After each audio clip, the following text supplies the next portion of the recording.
So I'm not the most well-versed in Asian culture and Asian foods. I do have a problem with rice. It's just because I can't eat it. That's my only problem with it. It's great otherwise, but it's kind of led me to keep me away from Asian foods because I'm scared of rice. However, before this ever came about, I've had things like pho, ramen, other things. Those are just the two things I can think of. And in today's video, I want to make a version of a ramen and a pho, kind of, and I don't really want to offend anybody, so if I'm being ignorant in any of this, please feel free to comment down below and let me know where I went wrong. And the recipe is rather easy. The bulk of it is going to be prep, and the first thing that we want to go ahead and get prepped is the soft-boiled eggs. So I've got a pan set over high heat. I've just got it to a boil. All we need to do is place our eggs right into the pot, just carefully.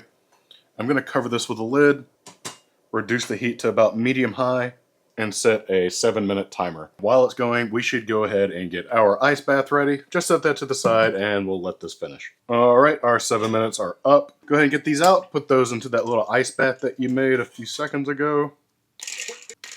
And we're gonna let these chill out for about 10 minutes because I do want these to be pretty cooled down by the time I go to put them in my soy sauce. Now, I'm using soy sauce to marinate these things. You don't have to do that. If soy is something that upsets you or makes you feel bad, or if wheat upsets you and makes you feel bad, you can use something else to marinate these things in. I just want that authentic flavor. And honestly, you don't have to marinate these at all. You can just make soft-boiled eggs and put them in this soup and it'd still be pretty good.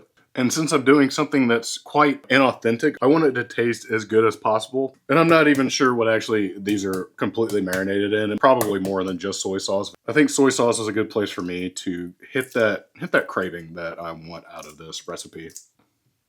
All right, I've got both those in there. I do want to put something on top of them to keep them submerged. I'm going to let this sit in this container for, I don't know, like at least a couple hours because I want it to absorb into the egg itself. Probably going to be a lot better if you do this part overnight. So we can go ahead and move on to start prepping everything else, which the main part of this recipe is going to be the broth itself. And for that, I want some green onions, I want ginger, and I want garlic in it. For the soup itself, I'm going to go ahead and just cut off all these white parts of the green onions and get rid of the little hairy stems. And these are just gonna go straight in there like that. But I do also want a garnish of green onions. So I'm just gonna slice the actual green parts pretty thin. And the garlic, I'm just gonna give a simple little crushing to each piece just to start releasing some of its flavor beforehand. You can leave it whole if you don't wanna do this part, but I think crushing it allows more of the flavor to come through. That's 6 cloves. And the ginger, we're gonna leave just like this, just literally chop it up into pieces. Little coins is perfectly fine. Let's go ahead and set all of this aside because the next part of the prep is going to involve the main portion, which is going to be a ribeye. So I have here just a choice ribeye, and my initial thought when doing this was to, you know, cut this thin, make it like noodles. But as I was thinking about that, it reminded me about pho, which I mentioned in the intro, which is a hot Vietnamese soup. You get really thin slices of beef or pork or whatever they give you to dip it in. And the hot broth is what actually cooks the beef. And so I thought, why not just incorporate this with my ramen idea already? So just get you a steak of whatever cut you would like. Just make sure that you can cut it thin enough that your hot broth is able to cook it. You should be left with little thin strips of steak. And I also removed some of the fat from the ribeye because I want to use that to begin to stir fry all these aromatics. I got my pan set over medium-high heat. I'm going to get my fat in there first so I can start letting that render before we add the garlic and ginger. I just want to move those around, let that sweat up a little bit. And as soon as you start smelling your garlic and ginger, like aromatize your entire, you know, 2 little nostrils that you got right there, we can pour in about 1 quart of water.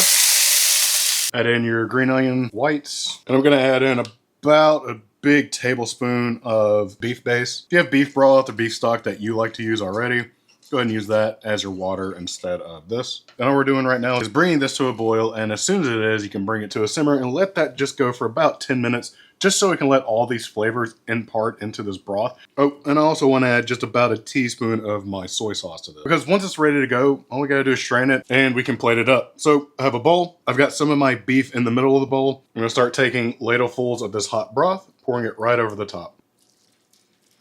As you can see, the beef is already starting to cook. I'm gonna take some green onions. Just gonna run that across like so.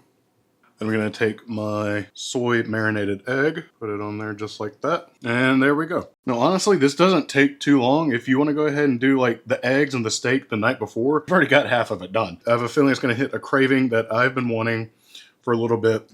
So we'll start with the egg, a little beef.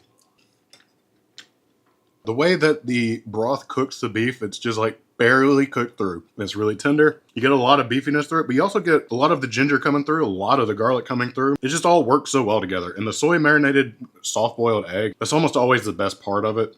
But this all works well. It's very balanced. So if you've been looking for ramen or like a hot pot type of feel or just anything like that, I think you should try this out. Let me know if you do. Let me know if any other types of dishes like this you'd like me to try to do. And like I said in the beginning, I'm just not too aware of like any type of Asian cuisine. So, and if you want to see more like this, let me know. I'm gonna go eat this now. It's enjoyable. Hey, so you made it to the end of the video. Just want to say thank you so much for watching. If you really enjoyed this, please give it a like and subscribe to the channel. And if you're interested in supporting the channel, the best way to do so is going to CarnivoreCompanion.com. There, we sell seasonings with no BS ingredients in them whatsoever, just salt and spices. You can use the code CarnivorousChef to save 15% off your next order. And if you sign up for our email list, you'll be the first one to know about new deals and offers, as well as new products. But that's about it for me. See you on the next one.